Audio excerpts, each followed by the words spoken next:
yang haram yang kita lihat sekarang memang di Indonesia ini sudah merata di masyarakat, dan kita seakan-akan subhanallah sudah kena dengan hadis baginda Nabi SAW, akan tiba satu zaman nanti di mana tidak ada satupun umatku yang bisa luput dari riba. Masalah riba misalnya, bukankah sekarang teman-teman sekalian sampai pada tingkat apapun dicicil dan berbunga? Bukankah orang kalau mau beli baju, orang kalau mau beli elektronik, orang kalau mau beli kendaraan, orang kalau mau beli rumah, semuanya dihubungkan dengan masalah riba. Dan ini berbahaya sekali. Riba ini bukan hanya sekedar sesuatu dosa yang seperti zina yang dasarnya besar misalnya. Tapi apa kata Nabi SAW dalam hadis yang sahih riwayat Imam Ahmad? 1 dirham riba lebih berat daripada 36 kali berzina.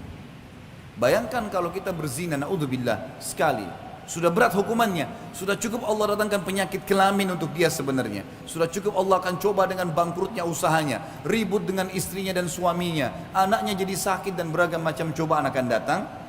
Bagaimana kalau seandainya 36 kali berzina, padahal 1 dirham, 1.000 rupiah riba.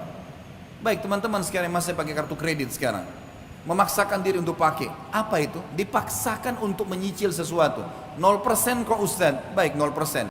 Taib, kalau seandainya Anda terlambat 1 hari saja, bukankah kena bunga 50 rupiah, 50 ribu rupiah?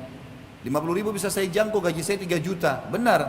Tapi 50 ribu rupiah, kalau kita hubungkan dengan hadis tadi, lebih berat daripada 36 kali berzina. Untuk apa?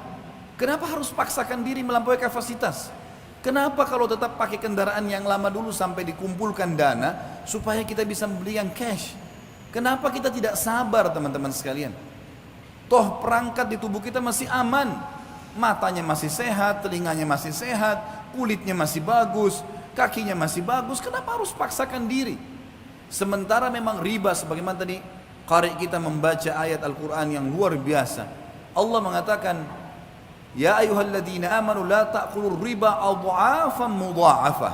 Hai orang-orang yang beriman, jangan kalian makan riba bertumpuk-tumpuk, berulang-ulang.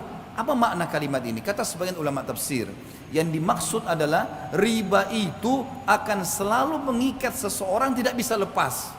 Makanya setiap cicilannya berjalan berapa bulan ditawarkan lagi yang lain, digoda lagi sama syaitan dengan yang lain. Minimal harus ada yang nyantol. Dan 1 dirham riba lebih berat daripada berzina, 36 kali berzina. Allah berfirman dan mengingatkan kepada kita, menjelaskan tentang solusinya. Lalu apa yang saya harus lakukan Ustaz? Jawabannya Allah yang berfirman dan kekal sampai hari kiamat ditelawakan, surah Al-Baqarah 276. Dan bagi teman-teman yang masih terikat dengan riba, baca Al-Baqarah 2 ayat ini, 275 sama 276. Tapi saksi bahasan di sini 276-nya. Kata Allah Subhanahu wa taala, "A'udzubillahi minasyaitonir rajim, yamhaqullahu riba wa yurbis shadaqat." Allah pasti memusnahkan riba dan menyuburkan sedekah. Apa maksudnya memusnahkan riba? Kata para ulama tafsir, yang dimaksud musnah hartanya, hasil riba itu tidak akan bermanfaat buat dia, selalu bermasalah. Beli elektronik akan selalu bermasalah buat dia, beli rumah dari riba akan selalu tidak tenang di dalamnya, terjadi pertengkaran-pertengkaran, makanan minuman yang didapatkan dari hasil bunga riba atau dari riba itu juga akan mendatangkan penyakit-penyakit dan seterusnya. Memusnahkan harta itu dan memusnahkan bagi pemakannya. Sesuai dengan hadis Nabi SAW, Allah melaknat pelaku riba, penulisnya, saksinya, semua kena. Maka harus hati-hati. Dan Allah menyuburkan sedekah. Bagaimana mempertemukan teman-teman sekalian antara riba dengan sedekah? Bagaimana kita mempertemukan antara riba yang orang transaksi jual beli bertambah berbunga dengan sedekah? Sedekah seakan-akan kita tidak dapat apa-apa. Para ulama tafsir mengatakan yang dimaksud adalah kalau seseorang mau diluaskan rezekinya dan dia tidak akan perlu bergantung pada riba dan hutang, maka dia harus rajin bersedekah. Makin besar dia keluarkan sedekah, maka minimal balasannya 10 kali lipat. Sebagaimana Allah berfirman dalam Al-Quran, dan kita sebagai orang beriman yakin dengan firman Allah. A'udzubillahi minasyaitonirrajim. Faman ya'mal minas salihati. Maaf, ayatnya adalah man ja'a bil hasanati falahu asyru adhafiha. Al-ayat. Siapa yang melakukan satu kebaikan termasuk sedekah di dalamnya, maka Allah akan datangkan 10 kali lipat. Sebenarnya kita kalau sedekah 5.000 rupiah, 50.000 rupiah, 100.000 rupiah, 1 juta rupiah, atau makin besar maka makin bagus. Pada saat itu sudah ada jaminan dari Allah, kita akan dapat secara investasi dengan Sang Pencipta Allah 10 kali lipatnya. 50.000 akan 500.000, 5 juta akan 50 juta. Ini janji, nggak mungkin salah.